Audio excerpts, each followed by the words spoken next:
Assalamualaikum warahmatullahi wabarakatuh. Apa kabarnya anak-anak untuk kelas 2A, 2B, 2C, dan 2D? Semoga semuanya dalam keadaan sehat walafiat. Nah, sebelum kita memulai pelajaran, kita membaca doa belajar terlebih dahulu.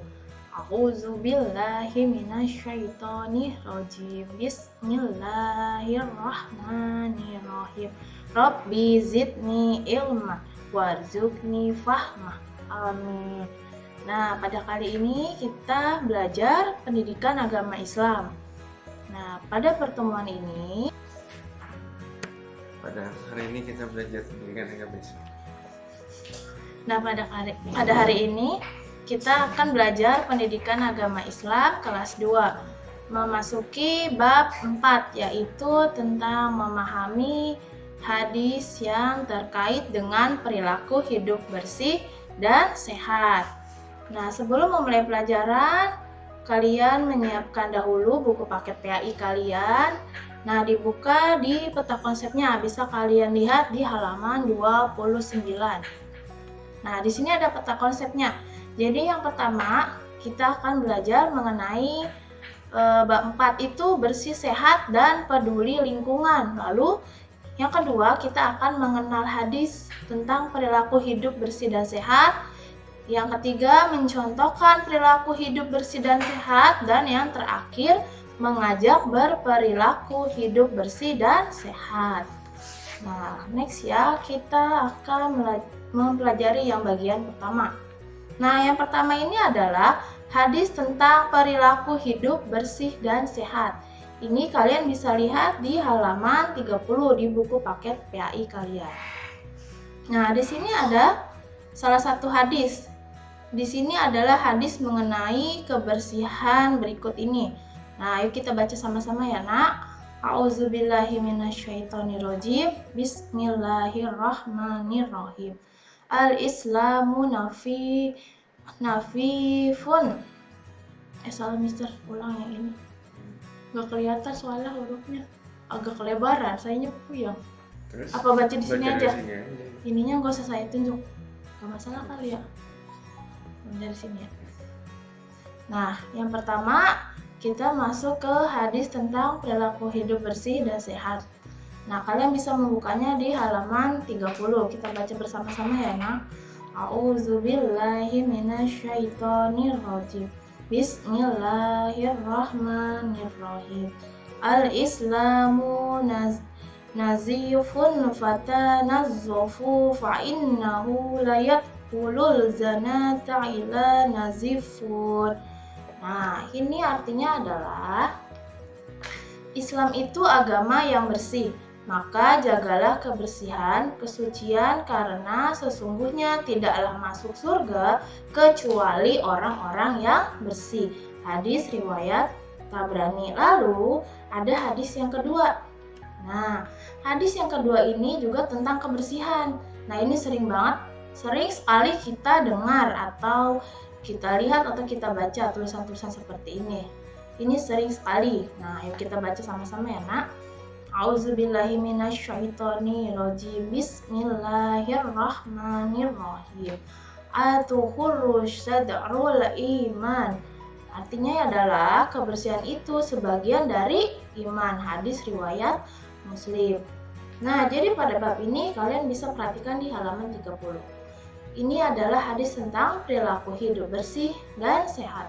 Nah, jadi dari kedua hadis ini adalah memberikan kita suatu penjelasan, yaitu tentang perilaku hidup bersih dan sehat. Karena bersih itu artinya terbebas dari najis atau kotoran.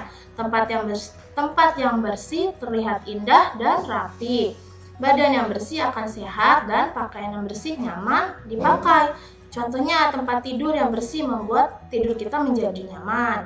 Nah, lalu misalkan sekolah yang bersih membuat belajar kita menjadi nyaman. Tetapi kalau tempat tidur, sekolah misalkan tidak bersih, kotor, pasti itu tidak bisa membuat kita nyaman. Misalkan di kelas, kalau kelasnya kotor, banyak sampah, berantakan, apakah kita nyaman belajar? Tentu tidak ya. Nah, pasti kita tidak bisa konsentrasi dalam menerima pelajaran, tidak nyaman, dan lain sebagainya.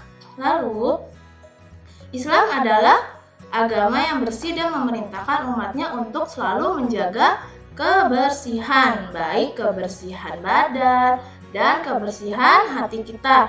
Nah, di sini ada contoh kebersihan hati. Jadi, contoh kebersihan hati adalah bersikap tulus. Lalu, misalkan ketika ulangan harian, tidak boleh menyontek dan tidak berburuk sangka kepada teman. Misalnya, tidak berburuk sangka kepada teman, guru, saudara, orang tua, dan lainnya. Misalkan ada teman lagi berbicara kepada temannya, lagi mengobrol, misalkan bermain, tapi kalian berburuk sangka, wah pasti dia membicarakan keburukan aku, padahal tidak. Nah, itu termasuk salah satu penyakit hati. Nah, itu tidak boleh. Jadi hati kita pun harus bersih sesuai dengan perilaku hidup bersih dan sehat. Nah, itu termasuk untuk menjaga kebersihan hati. Nah, lalu menjaga kebersihan akan membuat seseorang mudah memperoleh surga. Jadi, semua ibadah mensyaratkan adanya kebersihan badan, pakaian, dan tempat tinggal dari semua najis dan kotoran. Nih, misalnya sholat kita nih, sholat itu tidak akan sah dan diterima apabila badan kita, pakaian kita, dan tempat kita seperti rumah atau musola atau masjid itu untuk sholat terdapat najis. Begitu juga dengan kebersihan hati. Hanya orang yang bersih hatinya yang dapat menjalankan ibadah dengan penuh keikhlasan. Kebersihan juga menunjukkan keimanan seseorang karena kebersihan sebagian dari iman. Orang yang beriman sudah pasti akan menjaga kebersihan di dirinya. Nah, jadi oleh sebab itu, contohnya tadi seperti sholat. Nah, ketika kalian sebelum sholat itu semuanya harus bersih. Sebelum sholat kita harus berwudu terlebih dahulu. Dan juga kita harus mandi, harus bersih. Seperti sajadah, mukena kita, tempat kita untuk sholat juga harus bersih dari najis. Walaupun kita sholat di masjid atau musola atau rumah kita, ada tempat yang lain, itu semuanya harus bersih. Karena kalau kita sholat semuanya tidak bersih, itu sholatnya tidak akan sah. Itu termasuk juga cara menjaga tentang kebersihan. Nah, itu kebersihan badan, kebersihan tempat tinggal juga, pakaian juga, rumah kita pun harus bersih. Nah, tadi juga sudah dijelaskan oleh Miss tentang kebersihan hati. Contohnya seperti tadi ya, Nak. Nah, hati kita itu harus bersih, harus bersikap baik kepada teman, keluarga, ataupun saudara. Harus berpikir positif, tidak berburuk sangka kepada teman. Seperti tadi yang sudah Miss contohkan, misalkan ada teman kita lagi ngobrol, lagi bareng-bareng temennya, terus kita tidak di situ, tapi kita lagi duduk sendiri, tapi berburuk sangka nih terhadap teman, wah jangan-jangan mereka membicarakan keburukan aku. Nah, itu tidak boleh bersikap seperti itu ya, Nak, karena itu termasuk tidak bersih hatinya, berarti berburuk sangka kepada teman. Jadi kalian harus selalu menjaga perilaku hidup bersih dan sehat. Yang pertama harus bersih badan, pakaian, dan tempat tinggal. Lalu yang kedua harus bersih bersih hatinya. Hatinya harus bersih dan tidak berburuk sangka terhadap orang lain. Nah, next ya, selanjutnya kita ke bagian yang B. Nah, di bagian B ini adalah mencontohkan perilaku hidup bersih dan sehat. Nah, ini kalian bisa lihat di halaman 31. Di buku kalian di sini lengkap di halaman 31. Next, di sini ada gambar seorang anak sedang mencuci tangan dengan sabun. Ini, ayo siapa yang tahu? Kalau mencuci tangan dengan sabun termasuk kebersihan apa? Kebersihan diri sendiri, tempat tinggal, atau sekolah, atau kebersihan di masjid. Nah, di sini contohnya adalah, lalu yang kedua ada gambar sedang bekerja bakti, membersihkan halaman rumah bersama-sama. Nah, jadi di sini ada contoh gambar yang pertama dan gambar yang kedua. Nah, di gambar yang pertama kita lihat di sini yang pertama adalah kebersihan diri sendiri.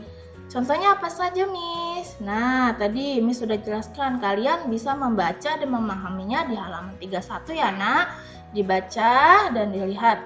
Nah, jadi contohnya yang pertama adalah kebersihan diri sendiri. Nah, yang pertama, mandi 2 kali sehari. Nah, jadi mandi ini merupakan kebersihan diri sendiri.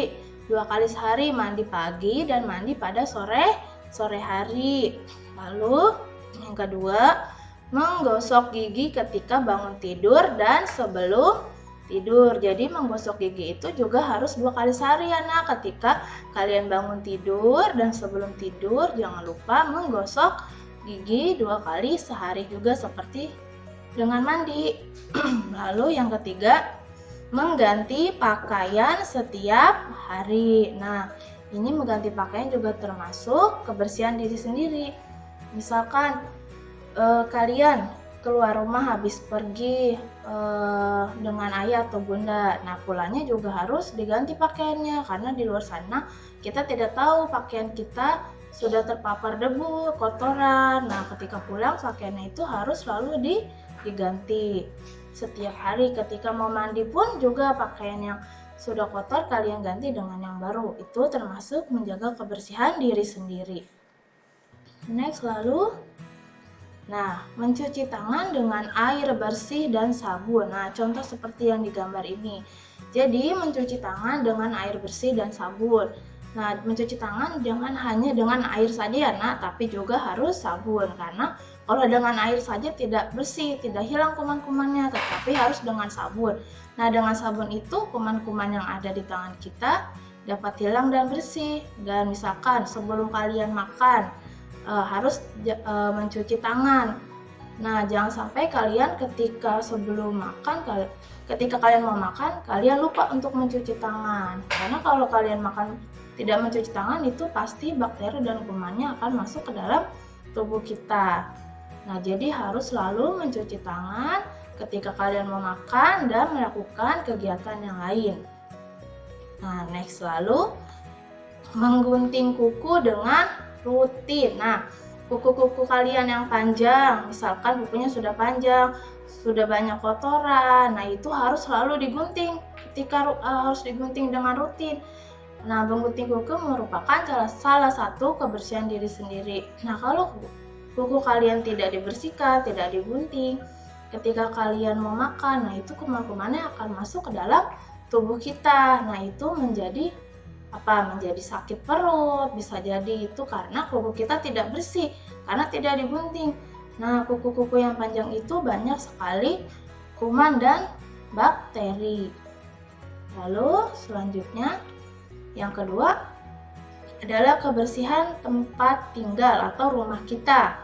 Nah, contohnya sudah ada yang di samping. Nah, yang pertama, memberantas jentik nyamuk di rumah. Nah, di rumah pasti banyak sekali nyamuk-nyamuk di rumah. Contohnya memberantasnya dengan cara apa, Miss? Nah, memberantasnya misalkan banyak sampah di rumah. Nah, kalian bisa mengubur sampah-sampah tersebut ke dalam tanah atau kalian buang ke tempat sampah yang rapi, dibuang yang bersih. Dan lalu bisa juga ketika air kalian di kamar mandi, kolamnya itu harus kalian bersihkan, dikuras baknya, atau juga bisa diberikan abate.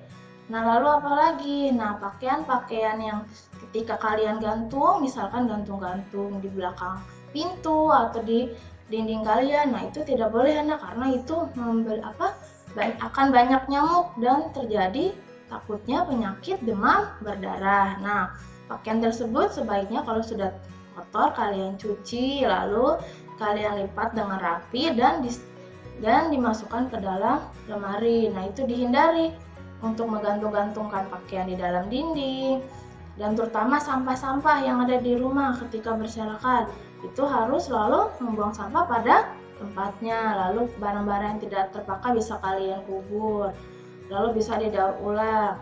Nah, terus nyamuk itu suka sekali di dalam genangan-genangan air. Misalkan selokan depan rumah, itu juga kalian harus membersihkannya setiap seminggu sekali, karena nyamuk itu sangat betah dan sangat suka di genangan-genangan air. Nah, itu caranya. Lalu selanjutnya membersihkan kamar mandi. Nah, bagian B ini membersihkan kamar mandi. Nah, kamar mandi juga harus kalian perhatikan.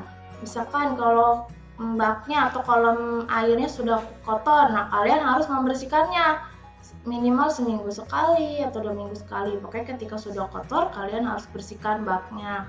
Terus lantai kamar mandinya juga harus kalian sikat dan dibersihkan. Nah, itu untuk kebersihan tempat tinggal. Lalu menyapu dan mengepel lantai. Nah, menyapu dan mengepel lantai ini harus kalian rutin ya dilakukan. Membantu ibu kalian misalkan dengan menyapu dan mengepel bisa meringankan beban ibu kalian. Menyapu, lalu setelah kalian menyapu dengan bersih, lalu mengepel lantai. Jika kalian belum bisa mengepel lantai, bisa minta bantuan terhadap orang tua kalian. Nah, lalu membuang sampah pada tempat sampah. Nah, ini jangan sampai lupa. Banyak sekali kadang orang-orang yang lupa membuang sampah pada tempat sampah. Membuang sampah sembarangan. Nah, itu tidak boleh ya, Nak.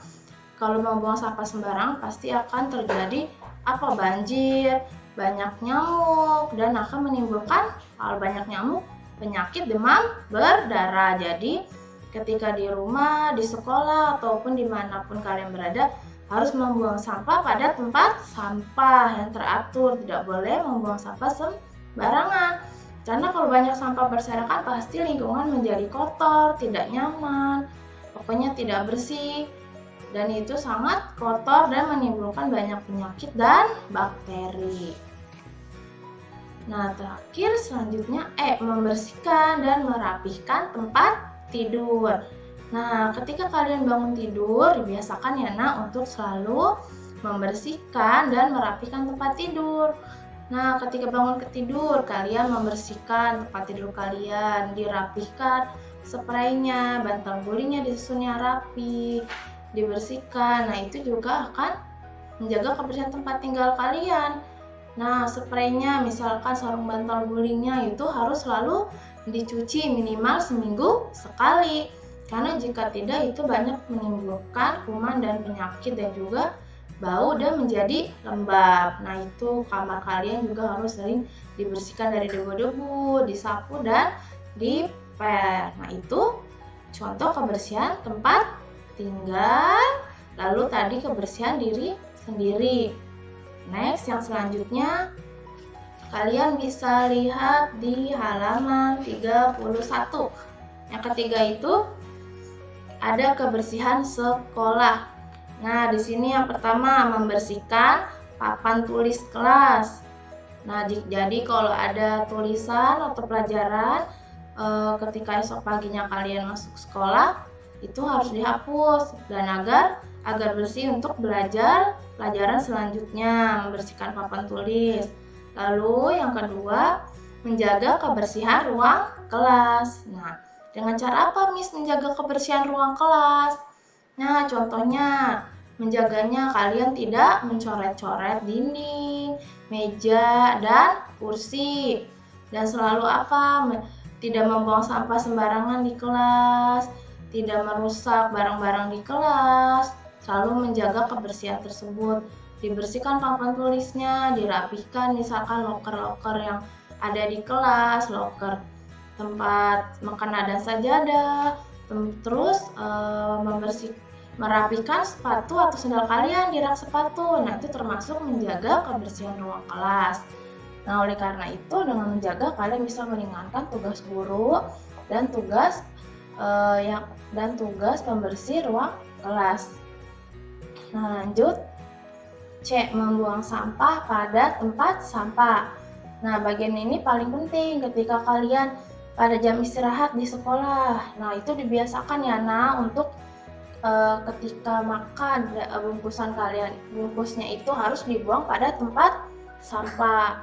Ketika kalian jajan di kantin, terus makan ada wadah tempat makan atau wadah tempat minum plastik yang sudah tidak terpakai, itu harus dibuang ke tempat sampah karena banyak sekali tuh kadang Miss suka menemukan buang sampah pada sembarangan, membuang sampah kadang di lapangan, ada yang di depan kelas. Nah, itu tidak boleh ya Kak. Itu sama saja kalian tidak menjaga kebersihan sekolah. Dan mulai sekarang kalian harus membiasakannya untuk membuang sampah pada tempat sampah yang disediakan di sekolah. Lalu D. Melaksanakan kerja bakti atau gotong royong. Nah, jadi yang bagian D ini, misalkan di sekolah kalian mempunyai jadwal piket kelas. Nah, itu misalkan siapa yang hari Senin, Selasa, Rabu, atau Kamis, dan Jumat. Nah, ini harus kalian patuhi. Misalkan bagian kalian hari Senin, nah kalian harus melaksanakan piket kelas bersama teman-teman. Dengan cara apa? Dibersihkan kelasnya, disapu, dipel, dirapikan rak sepatu dan loker-lokernya. Atau juga bisa jadi setiap seminggu sekali kalian bersama teman-teman sekelas dengan dipandu oleh Miss atau Mister melaksanakan kerja bakti dan gotong royong di kelas kalian masing-masing. Nah, dengan cara itu kalian bisa menjaga kebersihan sekolah, terhindar dari penyakit demam berdarah, tidak ada nyamuk. Nah, karena ruangannya bersih dan belajar menjadi nyaman. Selanjutnya, nah, membentuk regu piket kelas seperti yang tadi Miss sebutkan.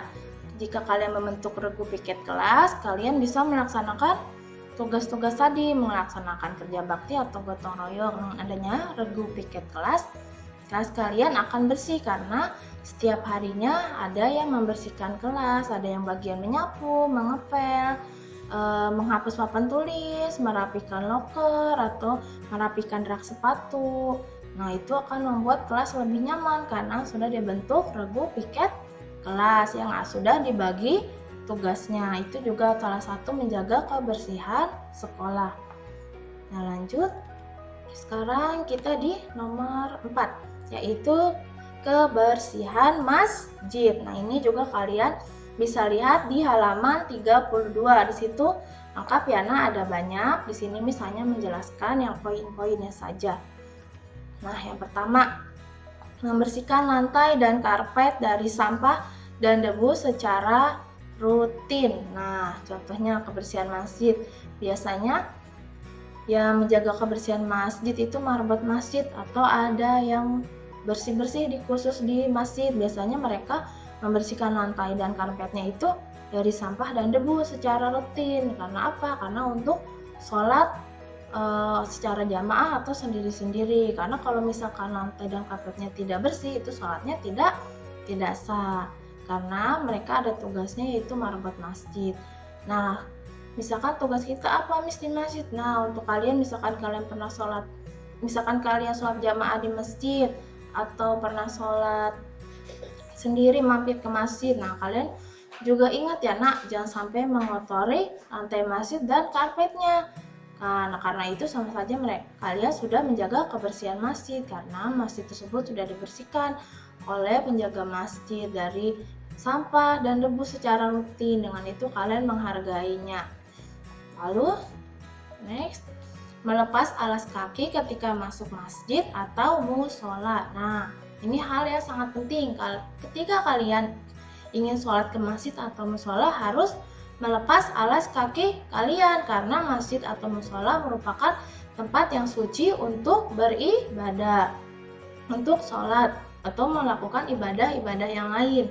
Nah, ini hal yang sangat penting. Kalian harus melepas alas kaki kalian di tempat yang teratur. Misalkan sudah ada rak sepatu atau rak sandalnya. Nah, kalian bisa menyimpannya di situ. Atau misalkan ada masjid, ada khusus tempat untuk penitipan sandal dan sepatu. Nah, kalian bisa menitipkan sandal dan sepatunya di tempat tersebut. Nah, itu merupakan cara menjaga kebersihan masjid. Jangan sampai kalian masuk masjid masih memakai alas kaki. Nah, itu tidak boleh ya. Nah, sama saja kalian tidak menjaga kebersihan masjid. Lalu, yang ketiga, membuang sampah di tempat sampah. Nah, ini sering sekali sudah Miss ingatkan, dimanapun kalian berada harus selalu membuang sampah di tempatnya, di tempat sampah yang sudah disediakan. Jangan sampai kalian ketika di masjid membawa makanan ke dalam masjid atau minum, nah kalian membuangnya. digeletakin atau ditaruh saja misalkan di lantai masjid. Nah, itu tidak boleh ya nak. Itu sama saja kalian tidak menjaga kebersihan masjid dan menghargai petugas kebersihan masjid. Nah, ini jangan sampai lupa. Selalu ketika sholat, ketika membawa makanan atau minuman, kalian selesai sholat, keluar sholat dan membuang sampah tersebut ke dalam tempat sampah. Lalu yang D, bermain di luar masjid. Nah, di masjid itu kalian tidak boleh berisik dan harus dalam keadaan tenang. Nah, ketika kalian ingin menunggu orang tua kalian misalkan masih sholat, nah kalian ingin bermain nah itu kalian tidak boleh anak bermain di dalam masjid karena mengganggu orang-orang yang sedang beribadah. Jadi kalian harus bermain di luar masjid, di halaman atau di teras masjid. Nah, itu untuk menghargai kebersihan masjid, juga menghargai orang-orang yang sedang beribadah di dalamnya. Nah, itu merupakan aturan yang sangat penting ketika kalian di dalam masjid. Lalu yang E, berada di masjid dengan tenang. Nah, ketika kalian di masjid sholat atau mengaji atau melakukan ibadah yang lain harus dengan tenang, tidak boleh berisik, tidak boleh bercanda. Mungkin ketika kalian sholat itu dengan bercanda, nah itu sama saja tidak sah sholatnya dengan cara bercanda, tidak sungguh-sungguh. Terus kalian ketika mengaji ngobrol sama temennya atau bercanda sampai berisik ketika orang yang sedang sholat akan terganggu. Nah, itu tidak boleh anak. Ketika kalian di masjid harus dengan tertib, dengan tenang, tidak berisik, tidak bercanda yang berlebihan, tidak boleh sampai mengganggu orang-orang yang sedang beribadah di dalam masjid.